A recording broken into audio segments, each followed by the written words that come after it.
Hello दोस्तों, मैं सिंध रावल एक बार फिर सीईटी टेस्ट पेपर 4 के सॉल्यूशन के साथ आपकी सेवा में हाजिर हूँ। दोस्तों, आशा करता हूँ कि आप अच्छे होंगे, मस्त होंगे और आपकी जो पढ़ाई है वो निरंतर चल रही होगी। दोस्तों, जैसा कि आपको विदित है, सूचित है कि चाणक्य एजुकेशन के द्वारा हर साल जो टेस्ट सीरीज का आयोजन किया जा रहा है वो टेस्ट सीरीज अभी चल रही है, जिसमें सीईटी और बीएसटीसी और रिट तीनों ही जो बैच है उनकी संयुक्त रूप से ये टेस्ट सीरीज चल रही है।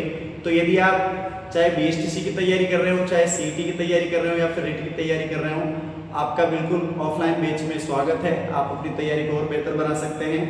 और आज हम टेस्ट सीरीज का जो चौथा पेपर है उसका सॉल्यूशन करने जा रहे हैं। और दोस्तों, मैं आपसे रिक्वेस्ट करूंगा कि अगर आप मेरे YouTube चैनल पर नए जुड़े हैं तो बिल्कुल आप सब्सक्राइब कीजिए। दोस्तों, वीडियो अच्छा लगता है तो बिल्कुल लाइक कीजिए, कमेंट कीजिए और ज़्यादा से ज़्यादा शेयर कीजिए। आइए दोस्तों, आज की क्लास को शुरुआत करते हैं। पहले क्वेश्चन के साथ देखिए, बात करते हैं। पहला क्वेश्चन देखिए आप। पहला क्वेश्चन है अपना अकर्मक क्रिया का उदाहरण है।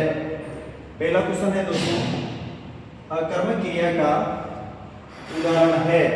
अब बात करें दोस्तों कि कर्म के आधार पर क्रिया दो प्रकार की होती है, यह आपको पता है। कर्म के आधार पर क्रिया दो प्रकार की होती है। एक तो होती है अकर्मक क्रिया, ठीक है दोस्तों, और दूसरी होती है सकर्मक क्रिया। ठीक है, क्या होती है दोस्तों? सकर्मक क्रिया। अकर्मक क्रिया में कर्म नहीं होता। सकर्मक क्रिया में क्या होता है? कर्म मौजूद होता है। अब देखते हैं यहां पर कि अकर्मक क्रिया का उदाहरण है, यानी कि हमें ऐसा वाक्य देखना है जिसमें कर्म मौजूद नहीं है। तो दोस्तों, बात अपन करें, यहां थोड़ा सा मैं और आपको समझा दूं। आप अपने आप इस क्वेश्चन का सवाल जो आंसर है वो निकाल लेंगे। देखिए, सकर्मक और अकर्मक क्रिया की यदि पहचान करनी है, क्या करनी है? पहचान किसकी? सकर्मक या फिर अकर्मक क्रिया की पहचान करनी है। तो दोस्तों, सबसे पहले हम क्या ढूंढते हैं? सबसे पहले ढूंढेंगे अपन क्रिया, ठीक है। फिर उसके बाद ढूंढेंगे अपन कर्ता, और दोनों के बीच में यानी कि यहां पर क्रिया से आगे हम क्या लगा देंगे? क्या, ठीक है। या फिर लगा देते हैं क्या? किसको? इस तरह से ये जोड़ देते हैं। यदि आंसर मिल जाता है तो क्रिया सकर्मक होती है, और आंसर यदि नहीं मिलता है तो क्रिया अकर्मक होती है। अब दोस्तों आइए इधर पहला ऑप्शन देखते हैं। मनीषा कपड़े धो रही है। मनीषा कपड़े धो रही है, तो आप क्या करिए? पहले क्रिया ढूंढिए। तो क्रिया क्या है इसमें? धो रही है। अब क्या लगा दो? मनीषा क्या धो रही है? कपड़े। तो ये तो सकर्मक हो गई, क्योंकि इसमें तो कर्म मिल गया अपने को, ठीक है। बात करें, सोनम पढ़ती है। पढ़ती है क्या है? क्रिया। सोनम क्या है? कर्ता। क्या लगाओ? सोनम क्या पढ़ती है, यानी कि आंसर अपने को नहीं मिल रहा। इसका मतलब ये जो वाक्य है ये अकर्मक क्रिया वाला है। क्या है? अकर्मक क्रिया वाला है, और ये अपना ऑप्शन क्या हो जाएगा? सही हो जाएगा। सी ऑप्शन देखिए, वो अपना कार्य कर चुका है। वो अपना कार्य कर चुका है, तो कर चुका क्रिया है। क्या कर चुका? कार्य कर चुका। तो ये तो सकर्मक हो गई, क्योंकि कार्य इसमें क्या है? कर्म है। वो पूजा करके स्कूल जाएगा। वह पूजा करके स्कूल जाएगा। तो बात करें यहाँ पर क्रिया जाना, मुख्य क्रिया जाना ही है। तो बात अपन करते हैं यहाँ तक देखिए, करके स्कूल जाएगा। क्या करके जाएगा? पूजा करके। तो इसमें भी सकर्मक क्रिया है, यानी कि हमारा ऑप्शन कौन सा हो जाएगा? बी, क्योंकि इसमें कर्म नहीं है। आगे बढ़े, देखिए आगे चर्चा करते हैं। आगे चर्चा करें दोस्तों, देखिए, हाँ, तो ये आपका ऑप्शन हो जाएगा। क्वेश्चन नंबर 37 की बात करते हैं, 37 की आगे बढ़ते हैं। क्वेश्चन नंबर 37 की बात करें तो देखिए, वो पूजा करके, अच्छा, कालवाचक क्रिया विशेषण है। क्या ढूंढना है अपने को इसमें? कालवाचक क्रिया विशेषण ढूंढने हैं। कालवाचक क्रिया विशेषण की बात करें तो देखो पहला ऑप्शन देखिए, तुरंत, आखिर, जल्दी, इधर, किधर, अलग, इति, निरा, लगभग, धड़ाधड़। तो दोस्तों यहाँ धड़ाधड़ है, धड़ाधड़, कदाचित, शाबाश।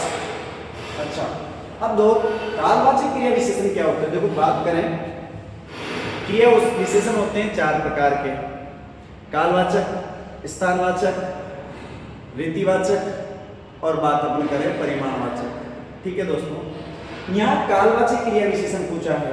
काल का मतलब है समय, जो क्रिया के होने का समय बताए वो कालवाचक क्रिया विशेषण कहलाते हैं। अब मैं आप बता दूं, इसमें आंसर हो जाएगा तुरंत, आखिर और जल्दी। जैसे रमेश जल्दी आया, रमेश जल्दी आया, रमेश तुरंत आया। तो आने की जो क्रिया है वो जल्दी हो रही है, तुरंत हो रही है, आखिर और रमेश आखिर आया, तो आने की क्रिया आखिर में हो गई। ठीक है, तो दोस्तों ये आपका कालवाचक क्रिया विशेषण हो जाएगा। जबकि अब ये एक ऐसा क्वेश्चन है, इसमें अगर आपको एक चारों ऑप्शन में से देखिए बी ऑप्शन है, इसमें से अगर आपको एक शब्द भी याद है ना, तब भी आप क्या कर लोगे, आंसर निकाल लोगे। इधर, किधर, अलग। अब किधर जो शब्द है, किधर जो शब्द है ये दिशा को बताता है। किसको बताता है? दिशा को बताता है, और दिशा को बताएगा तो ये तो हो गया स्थानवाचक, ये स्थानवाचक हो गया। कौन सा हो गया? स्थानवाचक। इति, निरा, लगभग। अब देखिए लगभग जो है ये परिमाण को प्रकट करता है, तो ये परिमाणवाचक हो जाएगा। ठीक है, धड़ाधड़, कदाचित। धड़ाधड़ शब्द जो है ये रीतिवाचक है। क्या है? रीतिवाचक। तो अगर एक ऑप्शन पे अगर आपको याद है तब भी आप आंसर ढूंढ लोगे, और आंसर क्या हो जाएगा इसमें? ए। ठीक है, बात करते हैं क्वेश्चन नंबर 38 की, 38 नंबर क्वेश्चन की बात करते हैं। समुच्चय बोधक अव्यय के उदाहरण हैं। अच्छा, समुच्चय बोधक अव्यय क्या होते हैं पहले अपने को समझना है। समुच्चय बोधक अव्यय वे अव्यय होते हैं जो दो वाक्यांशों को या दो वाक्यों को आपस में जोड़ देते हैं। ठीक है ना, यानी कि आपने संयुक्त वाक्य पढ़ा है, संयुक्त वाक्य में जिन शब्दों का प्रयोग होता है वो सारे के सारे क्या होते हैं? समुच्चय बोधक अव्यय होते हैं, यानी कि जो दो वाक्यों को जोड़े। तो देखो, के पश्चात, के कारण, के तुलना में, की तुलना में, ये तो नहीं होगा। ठीक है, बल्कि अपितु, जिससे, ये ठीक है। वाह वाह, क्या, अच्छा, ये तो विस्मयादि बोधक है, विस्मयादि बोधक अव्यय है ये तो। ठीक है, मत, तकरीबन, केवल, ये निपात है। क्या है? निपात। इधर ऊपर वाला ऑप्शन देखते हैं तो के पश्चात, के कारण, के की तुलना में, का, की आ रहा है, तो वैसे भी ये तो क्या नाम है संबंध में चला जाता है, तो अपना ऑप्शन क्या हो जाएगा? बी, बल्कि, अपितु, जिससे। ठीक है, जैसे मान लीजिए मैं वाक्य बनाऊं, राम पढ़ता नहीं अपितु कार्य भी करता है, या एक्स्ट्रा वर्क भी करता है, एक्स्ट्रा जॉब भी करता है। तो दो वाक्य अपने जोड़ दिए, किससे? अपितु से जोड़ दिए, तो समुच्चय बोधक अव्यय कौन से हो जाएंगे? बी ऑप्शन में आ जाएगा आंसर अपना। देखिए क्वेश्चन नंबर 39 पे देखिए, स्थानवाचक क्रिया विशेषण का उदाहरण आपको बताना है। ठीक है, मैं आपको बता चुका हूं कि क्रिया विशेषण 4 प्रकार के होते हैं, कालवाचक, स्थानवाचक, रीतिवाचक, परिमाणवाचक। अब बात अपन करते हैं, देखो इधर स्थानवाचक क्रिया विशेषण का मतलब यह है कि क्रिया जिस स्थान पर हुई है, क्रिया जिस स्थान पर हुई है वो शब्द अपने को, वो स्थानवाचक शब्द अपने को बताना है इसमें। तो सीधी देखो, तुम मेरे बिना जी नहीं पाओगे, तो ये तो संबंध बोधक हो जाएगा दोस्तों। रारी के बाद में, काकी के बाद में, बिना, अलावा, ऐसे शब्द अगर आते हैं तो संबंध बोधक अव्यय हो जाते हैं, तो ये होगा नहीं। ठीक है, परिश्रम करो अन्यथा बाद में पछताओगे, परिश्रम करो अन्यथा बाद में पछताओगे, ये अन्यथा जो है ये समुच्चय बोधक है, तो ये भी नहीं होगा। सुनीता महा बेटी थी। अच्छा, बैठने की क्रिया कहाँ हो रही है? महा, ये अपना स्थानवाचक क्रिया विशेषण हो गया, क्योंकि वहां सबसे अपने को पता लगा कि बैठने की क्रिया कहां पर हुई, ये हो जाएगा। लड़कियां शांति से बैठी हैं, शांति, अब ये जो शांति शब्द है ये रीतिवाचक है दोस्तों, क्या है? रीतिवाचक, तो ये भी नहीं होगा, यानी कि अपना ऑप्शन क्या हो जाएगा? सी हो जाएगा। सुनीता वहां बैठी थी, बैठने की क्रिया कहां हो रही है? वहां हो रही है, इस वजह से स्थानवाचक क्रिया विशेषण हो गया। बात करते हैं क्वेश्चन नंबर 40 की। क्वेश्चन नंबर 40 देखिए आप, क्वेश्चन नंबर 40 की बात करें दोस्तों, तो थोड़ा सा देखिए, थोड़ा सा इसमें क्या है, लिखने में मिस गलती है इसमें, शब्द ये मात्रा नहीं आएगी, शुद्ध रूप से शब्द होगा ये अध्यवसाय, ये होगा। ठीक है, अध्यवसाय जो शब्द है ये बना है आदि धन और धन साय से, इससे बना हुआ है। अब देखिए अध्यवसाय शब्द का विलोम होगा, यानी कि विलोम शब्द अपने को ढूंढना है। क्या ढूंढना है? विलोम शब्द अपने को ढूंढना है। तो दोस्तों अनअध्याय नहीं, ये तो अध्याय का होगा, ये तो किसका हो जाएगा? अध्याय का विलोम हो जाएगा अनअध्याय। अनभिज्ञ, अनभिज्ञ, तो अनभिज्ञ अभिज्ञ का होगा, किसका होगा? अभिज्ञ का अनभिज्ञ हो जाएगा। अनधिकारी नहीं, ये तो अधिकारी का होता है, किसका होता है? अधिकारी का। अधिकारी का विलोम अनधिकारी होता है। हाँ ये ठीक है, अन अधे अवसाय, ये सही है, ये इसका विलोम हो जाएगा। और इसका टुकड़ा जब आप करोगे तो होगा दोस्तों क्या? अन अधि प्लस अव धन साय। अच्छा शब्द है, याद रखना। ठीक है, क्या हो जाएगा? एक बार मैं इधर आपको थोड़ा सा इधर बता दूं, देखिए थोड़ा सा देखिए दोस्तों, थोड़ा इधर बता दूं मैं आपको इसको। देखिए इसका आंसर जो है, आंसर जो है वो तो है क्या? ये वाला ऑप्शन है अन अधि अवसाय। क्या है? अन अधि अवसाय। इसका टुकड़ा जब करेंगे तो होगा क्या? अन अधि अव धन साय, ये हो जाएगा। यानी कि एक ऐसा वर्ड जिसमें 1 2 3 उपसर्ग है। ठीक है दोस्तों, अनभिज्ञ का अनभिज्ञ तो अभिज्ञ का होगा। ठीक है, अनअध्याय जो है ये अध्याय का होगा, किसका होगा? अध्याय का। अनधिकारी हो जाएगा अधिकारी का। ठीक है, तो हमारा ऑप्शन क्या हो जाएगा? डी, अन अधि अवसाय। आगे बढ़ते हैं, क्वेश्चन नंबर 41 पे आते हैं। किस विकल्प में शब्द परस्पर विलोम नहीं है? यानी कि ऐसा विकल्प ढूंढना है जो विलोम, जिसमें विलोम शब्द नहीं है। देखो बात करते हैं अनृत, सत्य। ठीक है, इसमें तो सारे ऑप्शन राइट है दोस्तों।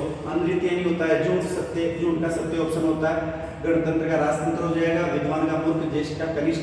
कहीं ना कहीं गलती है दोस्तों इसमें, मैं देख लेता हूँ एक बार, इसमें थोड़ा सा देखता हूँ। देखो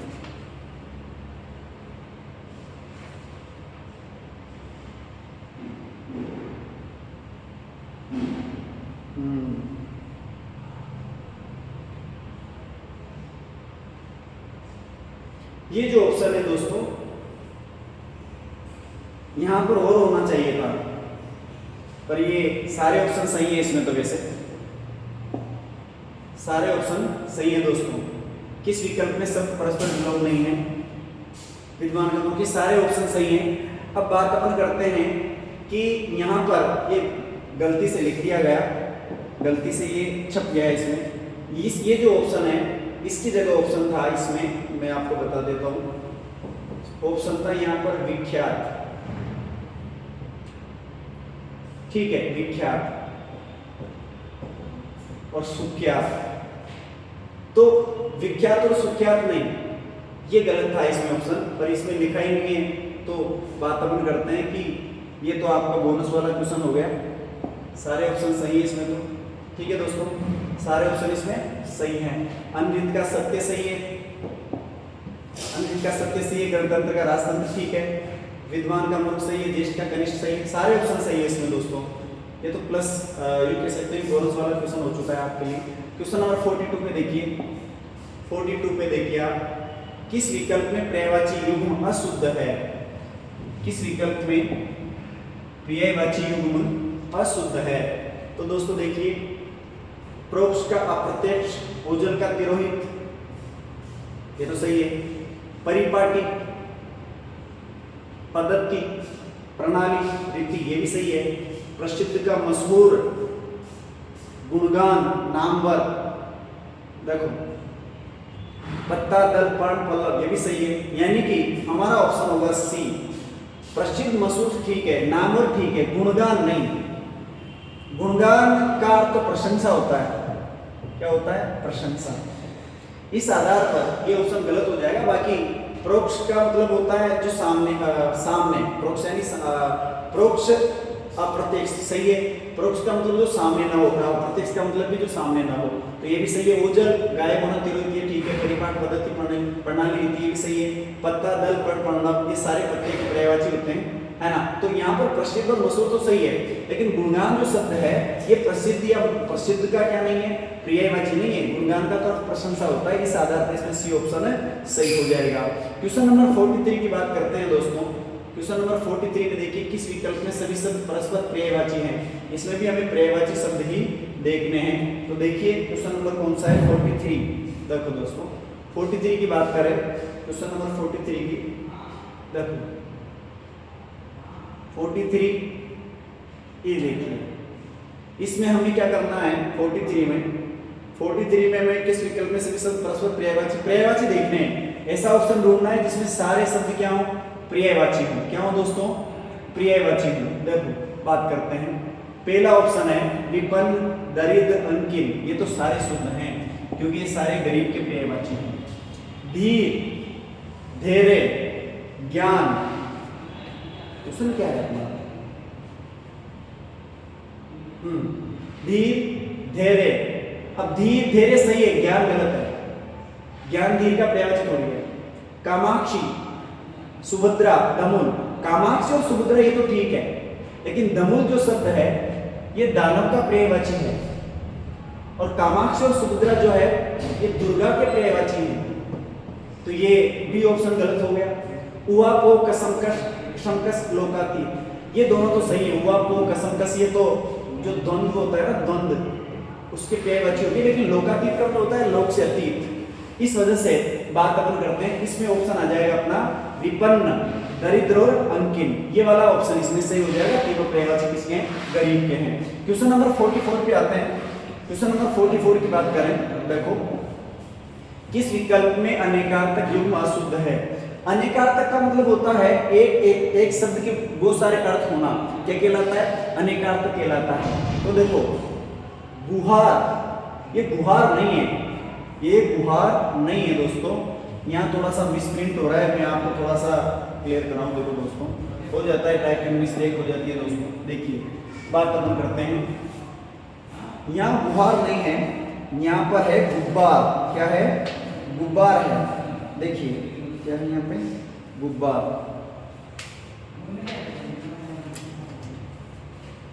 अहंकार, धारणा, संदेह,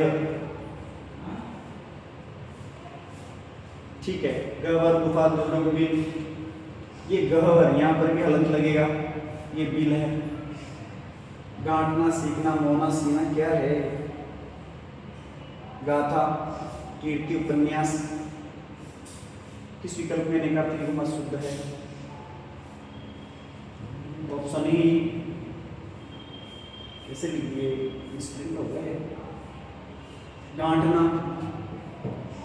सीख, मोहना, सीना, ये तो सही है, ये तो सही है। गाथा, कीर्ति, उपन्यास, ग्रंथ,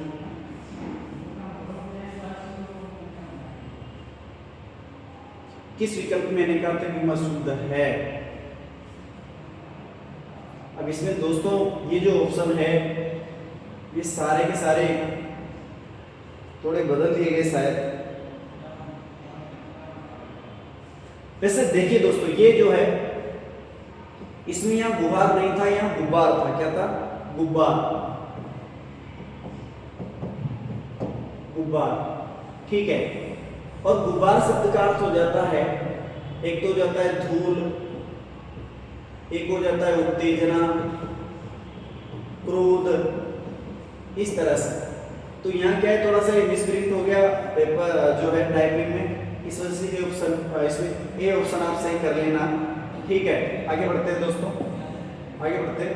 क्वेश्चन नंबर 45, किस विकल्प में सभी शब्द अशुद्ध हैं?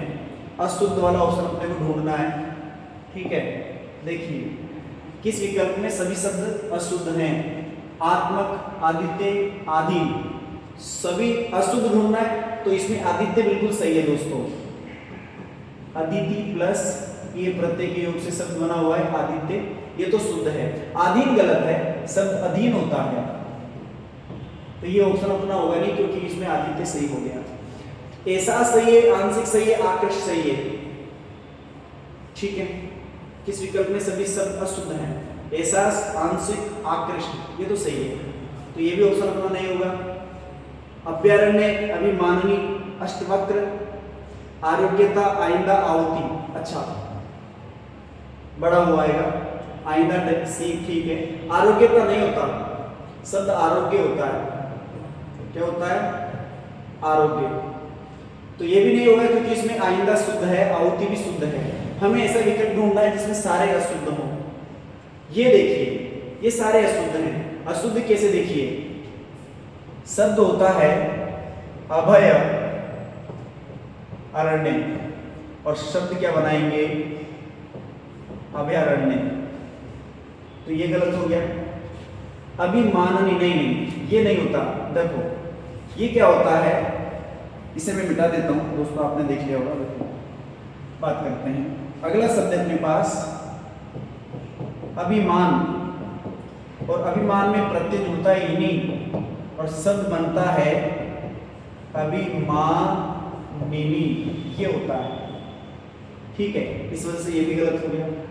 अष्टवक्र, ये भी अशुद्ध है क्योंकि शब्द अष्टवक्र नहीं होता, शब्द होता है अष्टावक्र। इस आधार पर ये सारे ऑप्शन गलत है, बाकी बी वाला सारे ऑप्शन सही है। यहाँ पर आदित्य सही है, इससे गलत हो गया था, तो अपना आंसर क्या हो जाएगा इसमें? सी। तो दोस्तों आशा करता हूँ कि आज का वीडियो आपको अच्छा लगा होगा, आज का सेशन आपको बहुत अच्छा लगा होगा। तो अगले मिलते हैं अगले वीडियो में दोस्तों, अगले पेपर के सॉल्यूशन के साथ। तब तक के लिए जय हिंद, जय भारत।